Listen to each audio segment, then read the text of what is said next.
বিসমিল্লাহির রহমানির রহিম। Hello my dear student, আসসালামু আলাইকুম। তোমাদের সকলকে অনেক অনেক প্রীতি ও শুভেচ্ছা জানিয়ে শুরু করছি আজকের আলোচনা।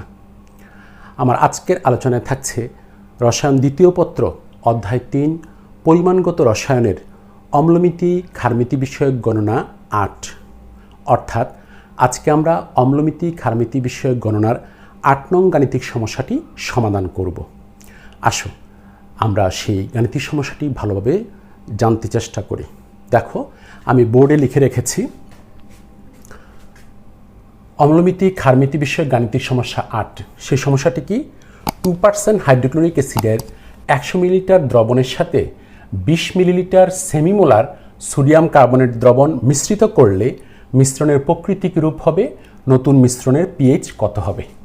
দেখো, ইতিমধ্যে আমরা যে অঙ্কগুলো করেছি সেগুলা অম্লের সাথে ক্ষার মিশ্রিত করলে মিশ্রণের পর হয়তো দেখেছি অম্লীয় হয়েছে, নতুবা ক্ষারীয় হয়েছে, নতুবা নিরপেক্ষ হয়েছে। এখন আজকে এই দুটি অম্ল এবং ক্ষার একত্রে মিশ্রিত করার পর সেটা অম্লীয় হবে নাকি ক্ষারীয় হবে তা জানার পর আমাদের একটি কাজ আছে। সেই কাজটি কি? নতুন যে মিশ্রণটি পাবো সেই মিশ্রণটির পিএইচ নির্ণয় করতে হবে। দেখো, নতুন মিশ্রণের পিএইচ কত হবে, এটার মধ্যে আজকে আমাদের একটা নতুনত্ব আছে। আসো দেরি না করে আমরা সেই অংশটি সমাধান করি। তোমরা বরাবরই দেখেছো যে কোনো একটি মিশ্রণ অম্লীয় নাকি ক্ষারীয় তা জানার জন্য আমাদেরকে প্রথমে করতে হয় কি? অম্লের ঘনমাত্রা 1 করতে হয়, ক্ষারের ঘনমাত্রা 1 করতে হয়, করে সিস্টেমেটিক ওয়েতে আমরা সমাধান করেছি। তো আজকে দেখো, এখানে যে অ্যাসিড দেওয়া আছে সেটার ঘনমাত্রা দেওয়া নেই, সেটা দেওয়া আছে পার্সেন্টেজে দেওয়া আছে। তো সেই পার্সেন্টেজটাকে কিভাবে মোলার ঘনমাত্রা কনভার্ট করতে হয় সেটা আমরা জানি এবং করব। এরপরের যে ঘনমাত্রাটা দেওয়া আছে সেটা হচ্ছে সেমিমোলার, সোডিয়াম কার্বনেট হচ্ছে সেমিমোলার, মানে 0.5 মোলার, সেটাকেও 1 করার সিস্টেম আমরা জানি। তো প্রথমেই আমাদের যেটা পার্সেন্টেজ দেওয়া আছে সেটাকে আমরা মোলার ঘনমাত্রায় কনভার্ট করব। চলো সমাধান শুরু করি। বিসমিল্লাহির রহমানির রহিম। সমাধান। আমাদের প্রথম কাজটা হবে এরকম, দেখো 2%, লক্ষ্য করো 2% হাইড্রোক্লোরিক অ্যাসিড দ্রবণ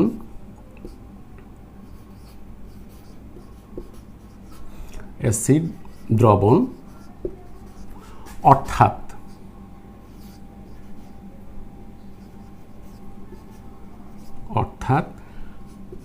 100 মিলিলিটার দ্রবণে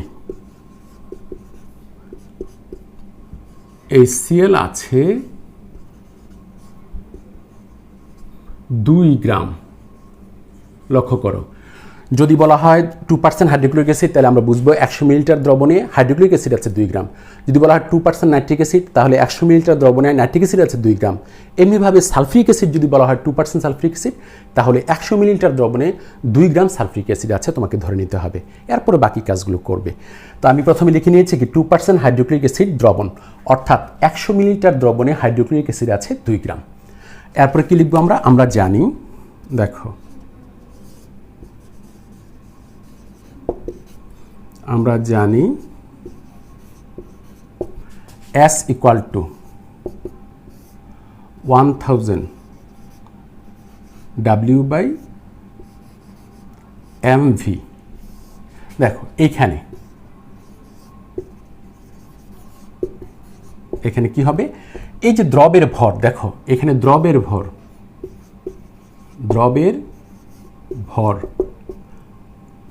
W ইকুয়াল টু হচ্ছে 2 গ্রাম। দেখো দ্রবের ভর W ইকুয়াল টু 2 গ্রাম, এই যে 2 গ্রামটা। এরপর দেখো দ্রবণের আয়তন কিন্তু 100 মিলিলিটার দ্রবণের আয়তন, দেখো দ্রবণের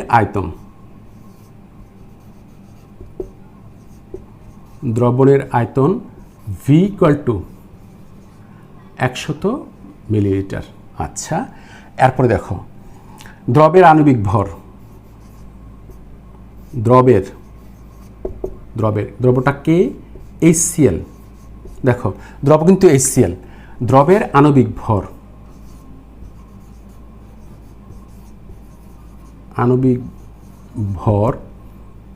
দেখো M equal to 36.5 গ্রাম পার মোল। কি করে দেখো, তোমরা জানো ক্লোরিনের পারমাণবিক ভর হচ্ছে 35.5 আর হাইড্রোজেনের হচ্ছে 1, দুটো যোগ করো 35.5 প্লাস 1 তাহলে 36.5, এই জন্য 36.5 গ্রাম পার মোল। এটাকে মোলে কনভার্ট করতে হবে, তখন গ্রাম হবে, গ্রাম পার মোল। এরপরে কি আছে দেখো, এম ভি তারপর ডাব্লিউ, দ্রবণের ঘনমাত্রা, দ্রবণের ঘনমাত্রা এস ইকুয়াল টু হোয়াট, ব্যাস আসো আমরা সেটা বের করি। এস ইকুয়াল টু হচ্ছে 1000 ইন্টু 2, নিচে হচ্ছে আণবিক ভর হচ্ছে 36.5 ইন্টু ভি এর মান হচ্ছে 100 বা এস ইকুয়াল টু হচ্ছে 0.55 মোলার। এই এস এর মান এটার ক্যালকুলেটর দিয়ে হিসাব করে দেখবে 0.55 মোলার আসছে। তাহলে যেটা 2% HCl দ্রবণ সে কিন্তু 0.55 মোলার দ্রবণ। ব্যাস আমরা পেয়ে গেলাম হাইড্রোক্লোরিক অ্যাসিডের ঘনমাত্রা এইটা আর সেমিমোলার এটা। তাহলে দুইটার এখন আমাদের কাজ হচ্ছে দুইটার ঘনমাত্রা এখন 1 করব, 1 করে ফেলবো। আসো, আশা করি তোমাদের এটা লেখা শেষ। এখন আমি মুছে ফেলবো, আমি পরবর্তী কাজ করব। মুছে ফেললাম, আশা করি লেখা শেষ, এবার মুছে ফেললাম। তাহলে যেটা 2% দ্রবণ ছিল সে আসলেই 0.55 মোলার হাইড্রোক্লোরিক অ্যাসিড দ্রবণ। আচ্ছা, এখন আমাদের টার্গেট হচ্ছে, দেখো কি লিখব, আমরা লিখব 100 মিলিলিটার, এই দ্রবণটা হচ্ছে 100 মিলিলিটার, আমরা লিখব 100 মিলিলিটার 0.55। এরপর দেখো হাইড্রোক্লোরিক অ্যাসিড দ্রবণ HCl দ্রবণ ইকুইভ্যালেন্ট, দেখো 100 ইন্টু 0.55, এটা হবে মিলিলিটার, এই জায়গায় হবে 1 মোলার HCl দ্রবণ। এটা আমরা খুব ভালো করেই জানি, এরকম করতে হয় যে ইকুইভ্যালেন্ট গুণ করলে 55 মিলিলিটার হবে, 55 মিলিলিটার 1 মোলার HCl দ্রবণ। আমি আবারও বলছি, ঘনমাত্রা 1 করার নিয়ম হচ্ছে এই দুইটাকে গুণ করতে হয়, করলে যত মোলারই থাকুক না কেন সেটা 1 মোলার হয়ে যাবে, তোমরা সেই নিয়ম জানো। 55 মিলিলিটার 1 মোলার HCl দ্রবণ। এরপরে 20 millilitre semimolar sodium carbonate, semimolar মানে হচ্ছে 0.5 মোলার। তাহলে দেখো এখানে লিখছি আমরা 20 মিলিলিটার 0.5 মোলার, সেমিমোলার মানে 0.5 মোলার, আগে বলেছি এখনো বলছি, এত মোলার 0.5 মোলার সোডিয়াম কার্বনেট দ্রবণ ইকুইভ্যালেন্ট। এই দুটা গুণ করব, 20 ইন্টু 0.5, এখানে হবে millilitre 1 molar sodium carbonate equivalent. লক্ষ্য করো 5 20 100 মানে 10 হবে, 10 মিলিলিটার 1 মোলার সোডিয়াম কার্বনেট দ্রবণ। দ্রবণ যদি তুমি নাও লেখো তাতেও চলবে, কারণ মিলিলিটার মানেই তো দ্রবণ ছাড়া, আয়তন ছাড়া তো আর মিলিলিটার হবে না। তো 10 মিলিলিটার 1 মোলার সোডিয়াম কার্বনেট দ্রবণ না লিখলেও হবে, লিখলে ভালো, 10 মিলিলিটার 1 মোলার সোডিয়াম কার্বনেট দ্রবণ। তাহলে আমাদের ফার্স্ট স্টেজটা কমপ্লিট। কিভাবে? দেখো হাইড্রোক্লোরিক অ্যাসিডের ঘনমাত্রা 1 মোলার, সোডিয়াম কার্বনেটের দ্রবণের ঘনমাত্রা 1 মোলার, 1 মোলার করা হয়ে গেল। এখন আমরা দুটা যখন একত্রে মিশ্রিত করবো অবশ্যই বিক্রিয়া হবে, এখন তাদের মধ্যে সংগঠিত বিক্রিয়া লিখব। এখন আমি লিখব সংশ্লিষ্ট বিক্রিয়া সমীকরণ। দেখো সংশ্লিষ্ট বিক্রিয়া সমীকরণ লিখব এখন, সংশ্লিষ্ট বিক্রিয়া সমীকরণ।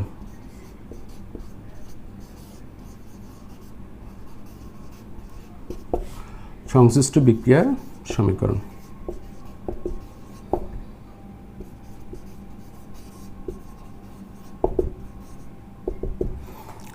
দেখো সোডিয়াম কার্বনেট Na2CO3 প্লাস 2 অণু হাইড্রোক্লোরিক অ্যাসিড, 2 অণু sodium chloride plus carbon dioxide plus পানি, এই যে, অর্থাৎ এটার 1 মোল এটার 2 মোলের সাথে বিক্রিয়া করে, আমরা আগেও বিক্রিয়া দেখেছি, এখনও দেখলাম 1 অণু সোডিয়াম কার্বনেট 2 অণু হাইড্রোক্লোরিক অ্যাসিডের সাথে বিক্রিয়া করে।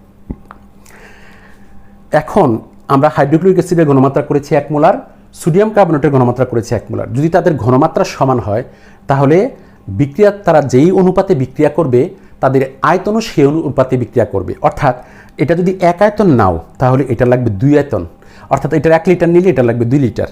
তো সাধারণত আমরা তো ওই অঙ্কের মধ্যে লিটার নেই, এটা হচ্ছে মিলিলিটার।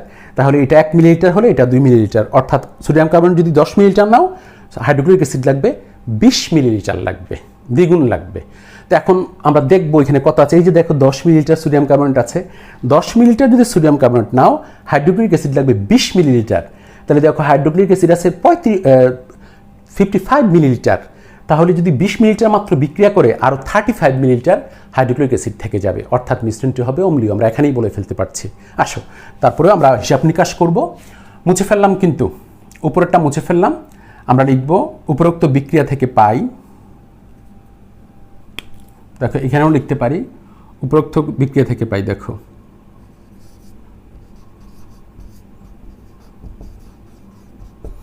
উপরোক্ত বিক্রিয়া থেকে পাই,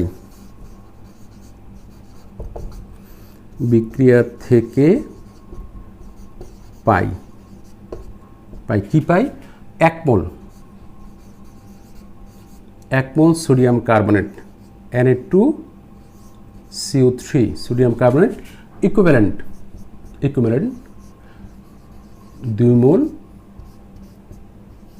HCl। এই যে এটা লিখতে পারবো, এই যে দেখিয়ে লিখছি। এখন এটা থেকে আমরা কি লিখতে পারবো সেটা বলি। এটা কিন্তু তোমাদের খাতায় আছে, লিখে রাখিয়ে দিলাম। আমি এখন মুছে ফেলবো, আশা করি লিখেছ।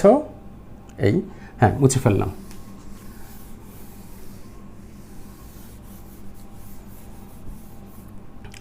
উপরোক্ত বিক্রিয়া থেকে পাই এটা, অর্থাৎ দেখো, অর্থাৎ কি লিখছি, অর্থাৎ দেখো আমাদের কিন্তু সোডিয়াম কার্বনেট ছিল 10 মিলিলিটার, আমরা লিখবো এরকম, অর্থাৎ 10 মিলিলিটার 1 মোলার সোডিয়াম কার্বনেট দ্রবণ Na2CO3 দ্রবণ ইকুইভ্যালেন্ট, দেখো 2 × 10 মিলিলিটার 1 মোলার HCl দ্রবণ ইকুইভ্যালেন্ট 20 মিলিলিটার 1 মোলার HCl দ্রবণ। এই যে দেখো 1 মোলার সেম থাকবে, এটার 10 হলে এটার 20 ডাবল, এটার যদি 30 হতো এটার 60। কিন্তু আমরা কেন 30 নিচ্ছি না? সোডিয়াম কার্বনেট আছে 10, তাহলে 10-এর জন্য হাইড্রোক্লোরিক অ্যাসিড কত লাগবে তা হিসাব করব, তাই হিসাব করেছি। 10-এর জন্য হাইড্রোক্লোরিক অ্যাসিড লাগবে 20 মিলিলিটার।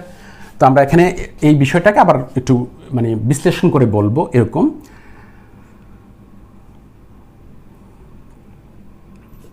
10 মিলিলিটার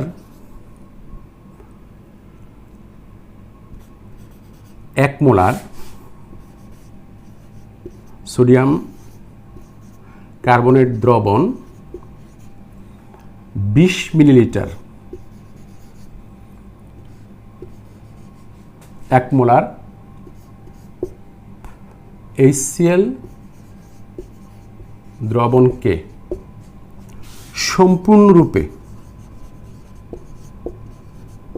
সম্পূর্ণরূপে প্রশমিত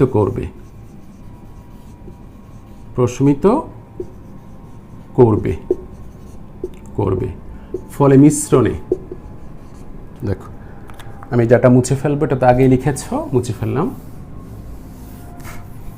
ফলে মিশ্রণে, দেখো ফলে মিশ্রণে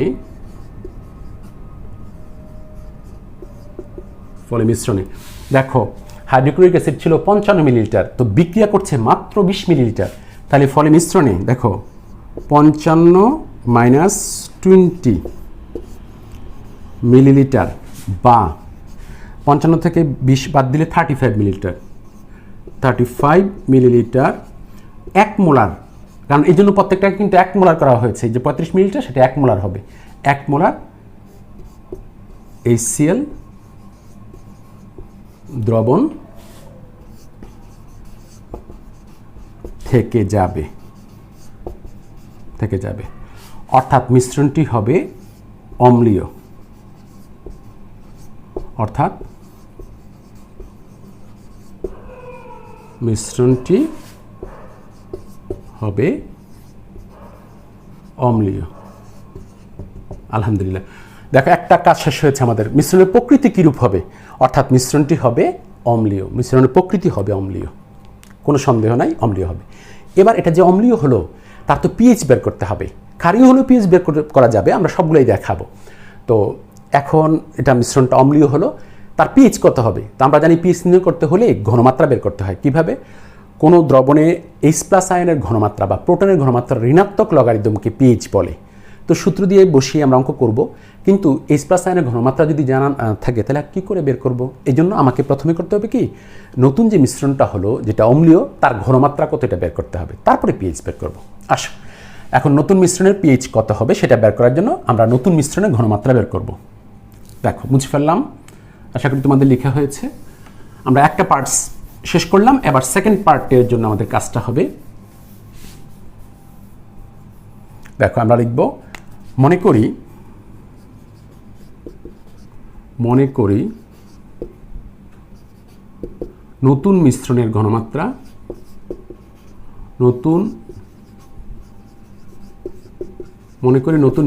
ঘনমাত্রা S2 মোল পার লিটার। এটা আমরা জানি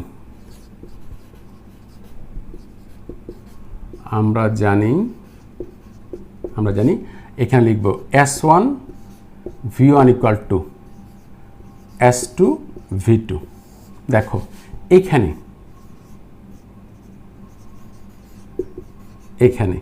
আমি তোমাদেরকে এর আগের অঙ্কগুলোতেও বলেছি S1 হবে 1 মোলার, ওই যে মিশানোর পর দ্রবণটি যে পরিমাণ আয়তন থাকে সেটা হবে V1, আর তার ঘনমাত্রা তো 1 মোলার হবে, কারণ আমরা কনভার্ট করে 1 মোলার করেছি। তো এখানে S1 ইকুয়াল টু হচ্ছে 1 মোলার, এবং V1 দেখো V1 ইকুয়াল টু হচ্ছে 35 মিলিলিটার, কারণ অ্যাসিড ছিল 35 মিলিলিটার। এবার দেখো V2, আমি তোমাদেরকে আবারও বলছি V2 হচ্ছে দুটি দ্রবণ যখন একত্রে মিশ্রিত করেছিলে সেই দুইটার যোগফল। যেমন দেখো আমি বলি, এই যে অ্যাসিড যোগ করেছিলে 100 মিলিলিটার আর ক্ষার যোগ করেছিলে 20 মিলিলিটার, এই দুইটার যোগফল হবে, কারণ এই মিশ্রণটা অ্যাকচুয়ালি এখন 120 মিলিলিটার। আমরা যদিও কনভার্ট করে হিসাবের সুবিধার জন্য আমরা 1 মোলার করেছি, করে আয়তন চেঞ্জ হয়ে 55, ওইটার 20 এরকম হয়েছে, করার পর এখন ফাইনালি দেখা গেল এটা 35 মিলিলিটার 1 মোলারের সমতুল্য রয়ে গেছে, কিন্তু অ্যাকচুয়ালি এখন আয়তন তার হচ্ছে 120 মিলিলিটার। এই যে 100 আর এই 20, 120 মিলিলিটার। এখন 120 মিলিলিটার হলে তার ঘনমাত্রা কত হবে সেটা আমরা পেয়ে যাবো এখানে। দেখো V2 ইকুয়াল টু এইভাবে লিখবে, দেখো তাহলে বুঝতে পারবে 100 যোগ 20 মিলিলিটার ইকুয়াল টু হচ্ছে 120 মিলিলিটার। এরপরে S2 ইকুয়াল টু হচ্ছে হোয়াট? এবার দেখো আমরা বের করব, বা S2 ইকুয়াল টু হবে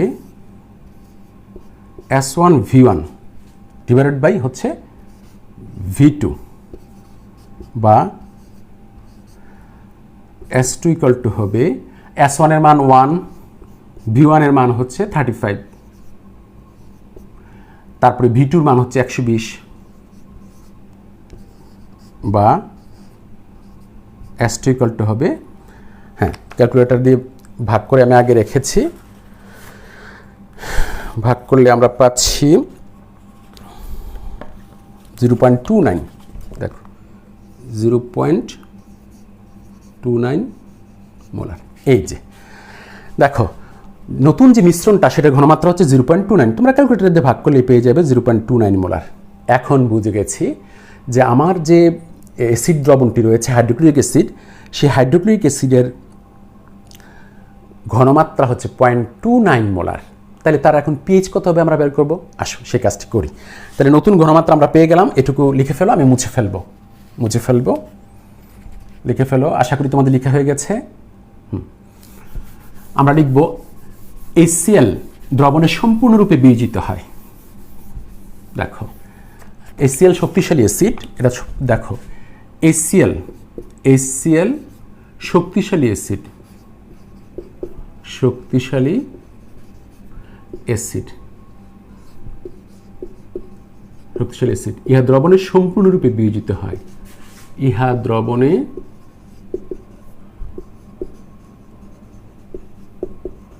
সম্পূর্ণরূপে বিয়োজিত হয়।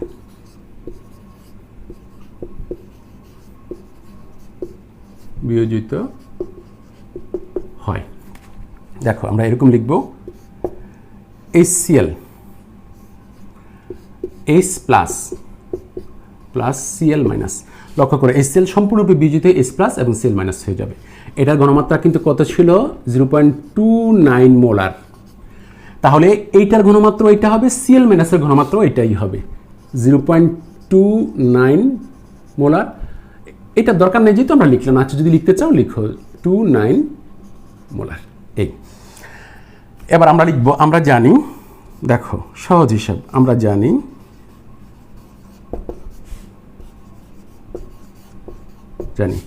pH ইকুয়াল টু, লক্ষ্য করো pH equal to minus log third bracket H plus. এই সূত্র তোমাদের জানা আছে, কোনো টেনশনের কিছু নেই। এরপরে দেখো মাইনাস লগ H প্লাসের, এই যে H প্লাসের এই মানটা হচ্ছে, ঘনমাত্রাটা হচ্ছে 0.29। এই এখন তোমরা ক্যালকুলেটর নিয়ে লগ, tan ভিত্তিক লগারিদম কিন্তু মাইনাস লগ 0.29 দিবে, মাইনাস লগ 0.29, এটার মান হচ্ছে 0.54। অর্থাৎ নতুন যে মিশ্রণ পেলাম সেই মিশ্রণের pH এই যে 0.54, সেই মিশ্রণের pH হচ্ছে 0.54 এবং ঘনমাত্রা ছিল 0.29 মোলার। একদম আমাদের টোটালি অঙ্ক কমপ্লিট। নতুন মিশ্রণের pH কত হবে? এই যে নতুন মিশ্রণের pH হবে 0.54 pH মান। আলহামদুলিল্লাহ আমরা আমাদের গাণিতিক সমস্যাটি সমাধান করলাম। তবে আমি কিছু অতিরিক্ত কথা বলবো, তোমরা বিরক্ত হও না, কারণ আমি আবার আরেকটা অঙ্ক করাবো, এইটা না করে বরঞ্চ এটার সাথে সিমিলারিটি রেখে আরও দুইটা কথা বলে দিলে আমাদের এই অম্লমিতি ক্ষারমিতি গাণিতিক সমস্যা 8 নাম্বারটার অনুরূপ আরও কয়েকটা জিনিস তোমরা পারবে। সেটা কি?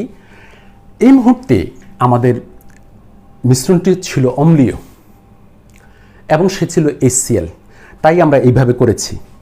কিন্তু সে যদি হাইড্রোক্লোরিক অ্যাসিড না হয়ে সালফিউরিক অ্যাসিড হতো তাহলে কি করতে হতো?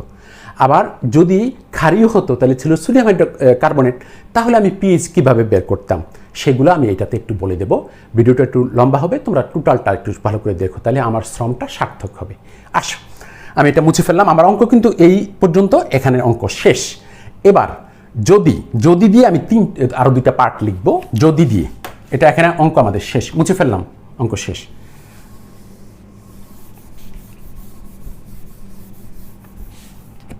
দেখো যদি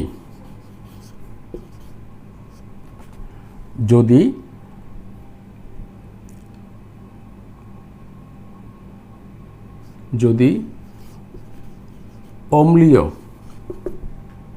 যদি মিশ্রণটি অম্লীয় এবং দেখো যদি মিশ্রণটি অম্লীয় এবং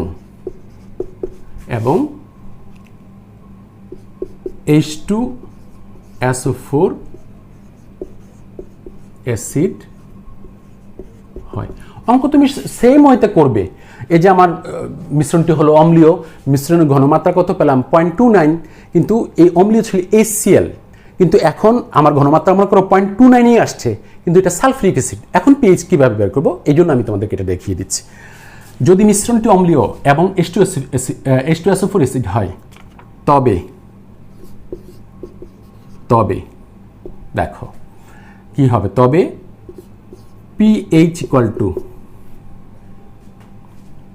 আচ্ছা তবে অ্যাসিড হয়, দাঁড়াও, যদি মিশ্রণটি অম্লীয় এবং H2SO4 অ্যাসিড হয়, H2SO4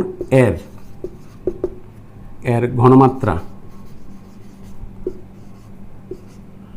0.29 হয় তবে তবে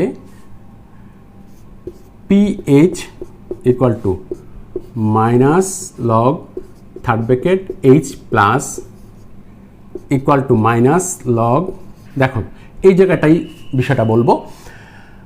হাইড্রোক্লোরিক অ্যাসিডের মধ্যে একটা এইচ ছিল, কিন্তু সালফিউরিক অ্যাসিডের মধ্যে দুইটা এইচ। এই জন্য তোমাকে এই ঘনমাত্রাটাকে 2 দিয়ে গুণ করতে হবে, অর্থাৎ 0.29 ইন্টু 2 এই যে। বাস এটার পিএইচ করার সময় কি হবে, যে ঘনমাত্রাটা পাবে সেটাকে 2 দিয়ে গুণ করতে হবে। এই যে দেখো সূত্র লিখবো, সূত্র লিখে মাইনাস লগ 0.29 ইন্টু 2। প্রশ্ন জাগে কেন হাইড্রোক্লোরিক অ্যাসিডের মধ্যে এইচ ছিল একটা, তো 1 দিয়ে গুণ করলে তো এটাই থাকে, এই জন্য আর গুণ করতে হয় না। কিন্তু সালফিউরিক অ্যাসিডের মধ্যে হাইড্রোজেন হচ্ছে 2টা, এই জন্য এই ঘনমাত্রাটাকে 2 দিয়ে গুণ করতে হবে। এই যে 2। এখন কত আসে, এখন আসবে হচ্ছে 2 দিয়ে গুণ করার পর তার পিএইচ হবে 0.24। এই যে ব্যাস হয়ে গেল। এটা তুমি ক্যালকুলেটারে minus log bracket 0.29 into 2 equal to করলে 0.24 পাবে। তাহলে এইটার জন্য এত বড় একটা লং অঙ্ক আরেকটা ক্লাস করার কোনো দরকার নেই, জাস্ট এত ঘনমাত্রা আসলে এটা সালফিউরিক অ্যাসিড হলে পিএইচ ইকুয়াল টু এরকম চলে আসবে। হয়ে গেল, আশা করি তোমরা বুঝতে পেরেছ। ঘনমাত্রাটাকে 2 দিয়ে গুণ করে এরকম বের করতে হবে। এবার হচ্ছে যদি সোডিয়াম কার্বনেট থেকে যায়, অর্থাৎ মিশ্রণটি ক্ষারীয় হয়, ঘনমাত্রাটা এটাই হলো, ক্ষারীয় হয়, তাইলে কি হবে, তাহলে একটা যদি আমাদের শেষ, সেকেন্ড যদিতে যাচ্ছে। আশা করি তোমরা বুঝে নিয়েছ। মুছে ফেললাম।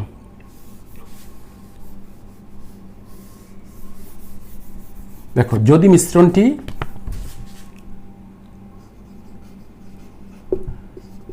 ক্ষারীয় হয়, এবং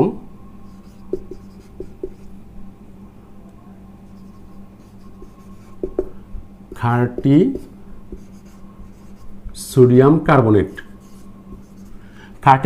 কার্বনেট, দেখো ক্ষারটি সোডিয়াম কার্বনেট এবং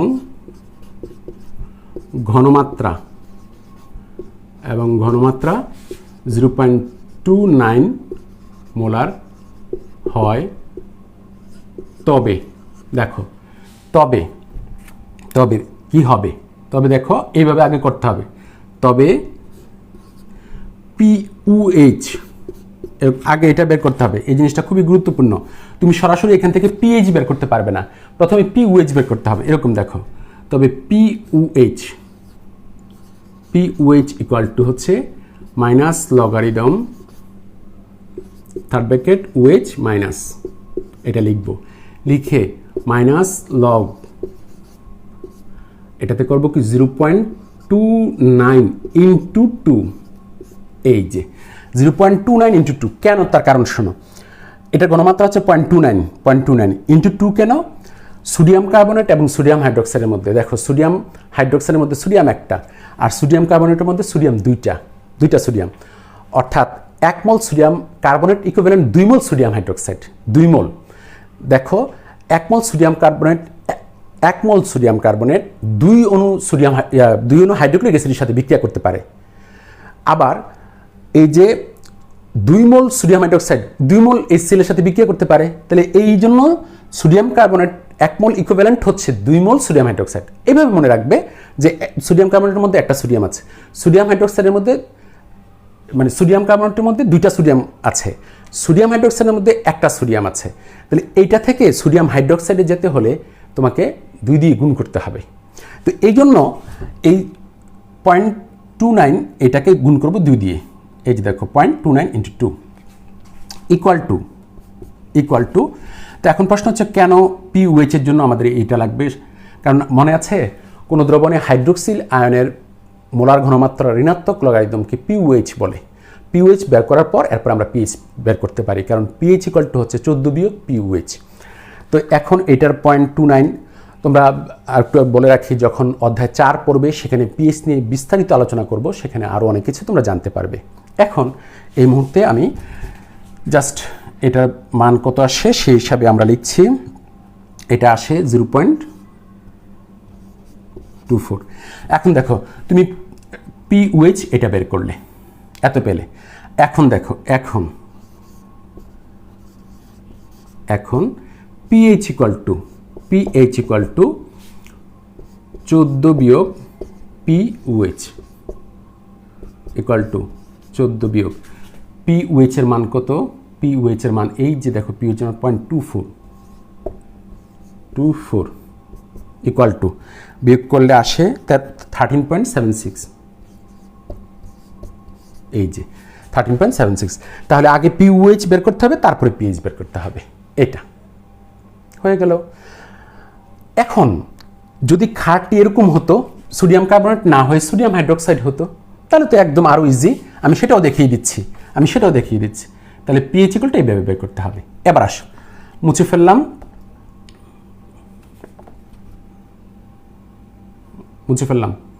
আচ্ছা, যদি মিশ্রণটি ক্ষারীয় হয় এবং ক্ষারটি এই জায়গাটায় চেঞ্জ করব, দেখো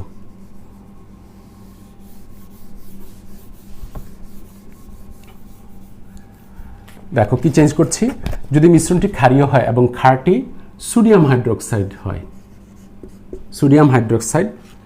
এবং ঘনমাত্রা আত্মমোলার হয়, তবে দেখো, পিওএইচ ইকুয়াল টু হবে এই যে minus logarithm third bracket OH minus, তাহলে মাইনাস লগ। এবার দেখো, যেহেতু সোডিয়াম হাইড্রোক্সাইড ওএইচ একটা সোডিয়াম হাইড্রোক্সাইড, তো এটার ঘনমাত্রা জাস্ট 0.29, তাহলে গুণ করতে হচ্ছে 1 দিয়ে, মানে লাগবে না। তাহলে কত হচ্ছে? 0.29 এত। তাহলে এটা হলে কত হয় সেটা আমরা জানি, 0.54। আচ্ছা, তাহলে তুমি পিওএইচ পেলে। ক্ষার হলে কিন্তু আগে পিওএইচ বের করতে হয়, তারপরে পিএইচ। এখন দেখো, পিএইচ ইকুয়াল টু 14 বিয়োগ পিওএইচ। আমার অঙ্ক প্রায় শেষ। 14 বিয়োগ পিওএইচ এর মান হচ্ছে 0.54, বিয়োগ করলে কত হয় আমরা একটু দেখে লিখি। 14.0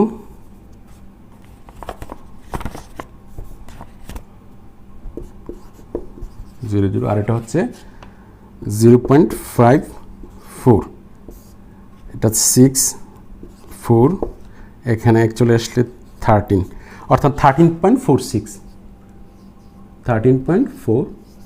এই যে 13.46 বিয়োগ করলে আসে 13.46। এই যে আলহামদুলিল্লাহ, একদম।